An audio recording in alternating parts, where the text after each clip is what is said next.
रूस अब भारत के साथ सोने से लेन देन कर रहा है, करोड़ों डॉलर का सोना बेच रहा है। अमेरिकी प्रतिबंध वो तो बस नाम के रह गए। रूस ने भारत को 5 करोड़ डॉलर से ज्यादा का सोना निर्यात किया। भारतीय रुपयों में देखें तो ये लगभग 458 अरब रुपए है। एक तो चीज है कि आपको जिंदगी चलाने के लिए सिल्वर चाहिए आगे जाकर, और अगर आपको अमीर बनना है तो आपको गोल्ड चाहिए। हमारे पूर्वज जो थे वो सिल्वर और गोल्ड दोनों के अंदर इन्वेस्ट करते थे। गोल्ड के हमने कभी बर्तन नहीं बनाए, हमने गोल्ड को रखा संभाल कर सिक्कों में। दोस्तों, एक बार फिर भारत ने ग्लोबल फाइनेंस के बैलेंस शीट पर अपना फुटप्रिंट जो है वो मजबूत किया है। और रिपोर्ट्स के मुताबिक अगर हम बात करें, जिस तरह की रिपोर्ट्स आ रही हैं, रिजर्व बैंक ऑफ इंडिया ने प्रपोज किया है कि ब्रिक्स करेंसीज के जो डिजिटल करेंसीज हैं उनको एक दूसरे से लिंक किया जाए। किसी किस्म की कोई वो नहीं है, पोजीशन नहीं है। मतलब how come they can explain their perspective? वो तो कुछ भी नहीं कर सकते। ठीक है, तो एक तो ये बात just to make you understand, क्योंकि मैसिव वैल्यू जो है वो गोल्ड की बढ़ रही है, सिल्वर की भी बढ़ रही है। और लोगों ने, जो स्मार्ट लोग हैं, उन्होंने अपनी वेल्थ को स्टोर करना शुरू कर दिया, बोथ गोल्ड में और सिल्वर में। वॉरेन बफे बेवकूफ नहीं है, उसने सारे अपने एसेट्स बेचकर सारा कुछ अपने पास रखा हुआ है, वो भी इन्वेस्ट कर रहा है इन चीजों में। दोस्तों, आगे जाकर जो परचेजिंग पावर है हमारे नोट की, वो कम होने वाली है। इसके लिए आरबीआई गवर्नर ने एक तरह से प्रपोजल रखा है कि आगामी जो ब्रिक्स समिट है जो भारत में होने वाली है, और जो भारत के पास उसकी जो प्रेसिडेंसी है, उसके अंदर ये प्रपोजल रखा जाए कि आगे इसको बढ़ाना है। देखिए, ये जो प्रपोजल है 2 साल पहले कजान समिट में आ चुका है। दुनिया की सियासत में एक बड़ा उलटफेर हो गया है। डोनाल्ड ट्रंप ने सोचा था कि वो रशिया को घुटने पर ले आएंगे, लेकिन पुतिन ने मोदी के साथ मिलकर कुछ ऐसा किया है कि अमेरिका देखता रह गया। आज बात करेंगे कि कैसे रशिया ने डॉलर की काट निकाली है और भारत ने रशिया से करोड़ों का सोना खरीदकर सबको हैरान कर दिया है। दोस्तों, 2025 में जब डोनाल्ड ट्रंप दोबारा प्रेसिडेंट बने, उनका सबसे बड़ा टारगेट था यूक्रेन वॉर को रोकना। उन्होंने रशिया की इकोनॉमी की कमर तोड़ने के लिए उसके ऑयल एक्सपोर्ट पर बड़े प्रतिबंध लगा दिए।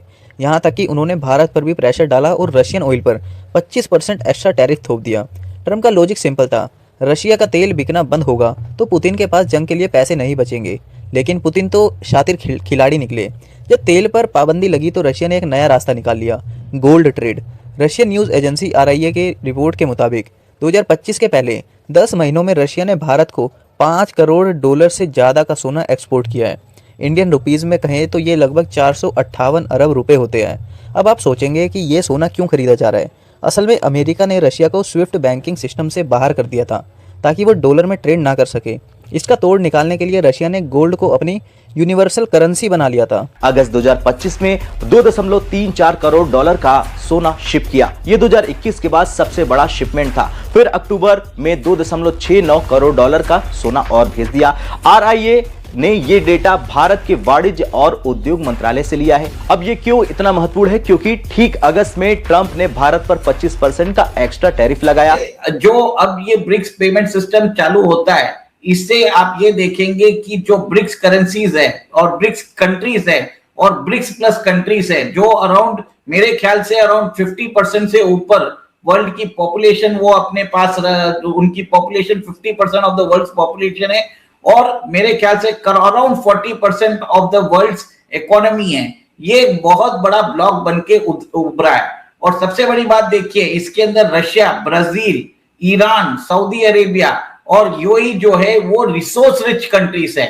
और इसमें जो सबसे ज्यादा जो कंज्यूमिंग इकोनॉमीज है वो इंडिया और चाइना है।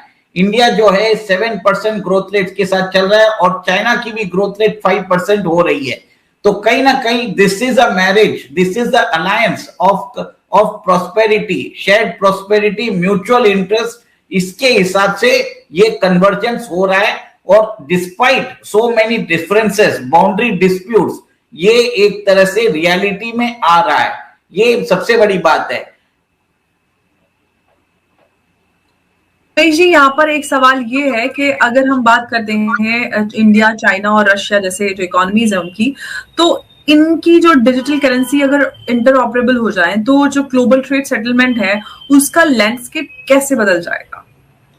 देखिए, कन्वर्शन कॉस्ट जो लगता है, जैसे हम रुपी से डॉलर में कन्वर्ट करते हैं और चाइनीज युआन को डॉलर में कन्वर्ट करना पड़ता है, तो आपको कन्वर्शन चार्जेस देने पड़ते हैं, दोनों इंडिया को देना पड़ेगा, चाइना को भी देना पड़ेगा, टाइम लगता है। एक तरह से जो अमेरिका का जो स्विफ्ट सिस्टम है वो मैसेजिंग प्लेटफॉर्म पे चलता है, तो एक बैचेस में वो प्रोसेस होता है, तो कभी कभी घंटों लग जाते हैं और कभी कभी 24 आवर्स भी से भी ऊपर लग सकता है, जिससे कारण क्या होता है, एक तरह से अनसर्टेनिटी रहती है, चोकिंग होता है, फिनेंशियल सिस्टम स्लो हो जाता है, ट्रेड ऑब्लिगेशन जल्दी सेटल नहीं होते हैं, और सबसे बड़ी बात है कि अगर ये सब एक साथ अगर लिंक हो जाता है और इसको ब्लॉकचेन पे लिंक कर देते हैं, तो आप ये देखेंगे कि इससे आप जो ट्रेड सेटलमेंट्स होते हैं वो सेकंड में हो रहा है।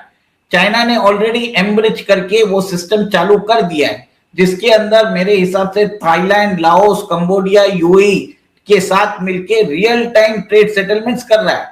इनफैक्ट बहुत जगह तो ऐसा है कि चाइना ने अपने इंफ्रास्ट्रक्चर जो प्रोजेक्ट्स है बीआरआई के, उसके प्रोजेक्ट्स को भी एम्ब्रिज के साथ लिंक कर दिया है। लाओस और कंबोडिया के अंदर जो ट्रेन सिस्टम्स है उनकी टिकट्स जो है it is being done by Embridge. तो ये सब चीज बताता है कि चाइना ने एक तरह से अपना डिजिटल युआन का वाइड यूसेज चालू कर दिया है।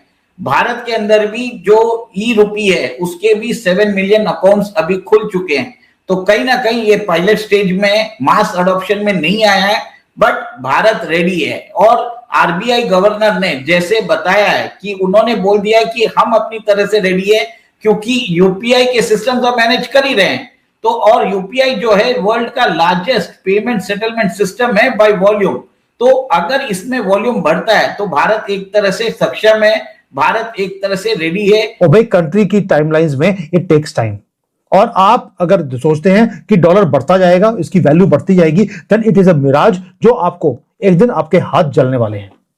अब स्टॉक्स का क्या होगा, गोल्ड, सिल्वर, इसके ऊपर बात करते हैं डिटेल में। दोस्तों, जो जमीन है हमारे पैरों के नीचे से वो खिसकती जा रही है। बहुत ही डेंजरस इवेंट है फाइनेंस का, जिसको मैं बोलता हूं करेंसी रीसेट। वो ऑलरेडी हमारे सामने होना शुरू हो गया। अगर आपको स्टॉक्स, गोल्ड, सिल्वर समझ नहीं आते, इसका मतलब है आपका फ्यूचर ब्लीक है। भाई थोड़ा सा डीपली आपको देखना पड़ेगा कि what has to be done. जो नॉइस है स्टॉक मार्केट के अंदर या हमारी मीडिया के अंदर, आपको थोड़ा सा उसको दूर रहकर कि कौन सा स्टॉक खरीदना है, कौन सा नहीं खरीदना, गोल्ड का क्या होगा, सिल्वर का क्या होगा। भाई अगर इतना ही ठीक था तो मैंने नवंबर में आपको बोलना शुरू कर दिया था कि गोल्ड एंड सिल्वर बढ़ने वाले हैं। ये आपको बोलेंगे कि एक क्रैश आने वाला है, जल्दी से बेच दीजिए। हुआ क्या, आप में से कई लोगों ने बोला सर हमने तो बेच दिया, रेट बड़ा हाई था। खरीदा किसने?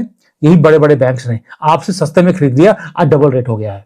अब आते हैं, नॉइज को छोड़ दीजिए, अब आते हैं रॉ मैकेनिक्स की वेल्थ के ऊपर, कि वेल्थ होती क्या है और वेल्थ ट्रांसफर जो हमारी आंखों के सामने हो रही है उसका मतलब क्या है।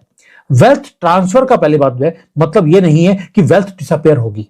वेल्थ ट्रांसफर का मतलब है दो चीजें, एक वो वेस्ट जो कंट्रीज थी वहां से निकलकर वो ईस्ट की कंट्रीज में आने वाली है, दूसरा जो बहुत लोगों के हाथ में वेल्थ था वो निकल के अब कुछ लोगों के हाथ में, कुछ बैंक्स के हाथों में ये वेल्थ आने वाली है।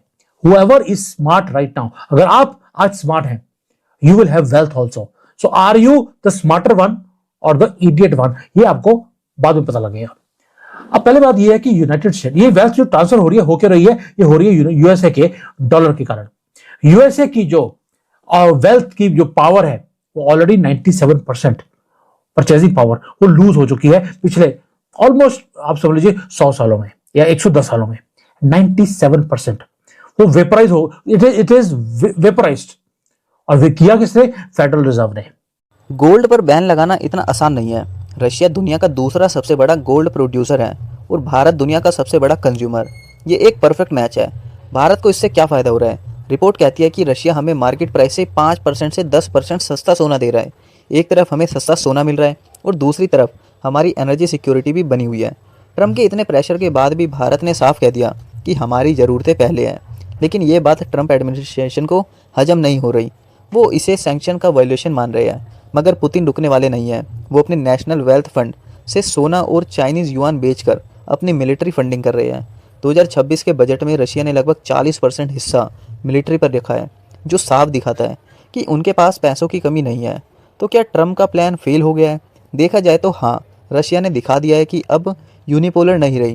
भारत जैसे देश अब अपना बैलेंस खुद बनाते हैं। एक तरफ अमेरिका के साथ स्ट्रेटेजिक दोस्ती है तो दूसरी तरफ रशिया के साथ सदियों पुराना भरोसा।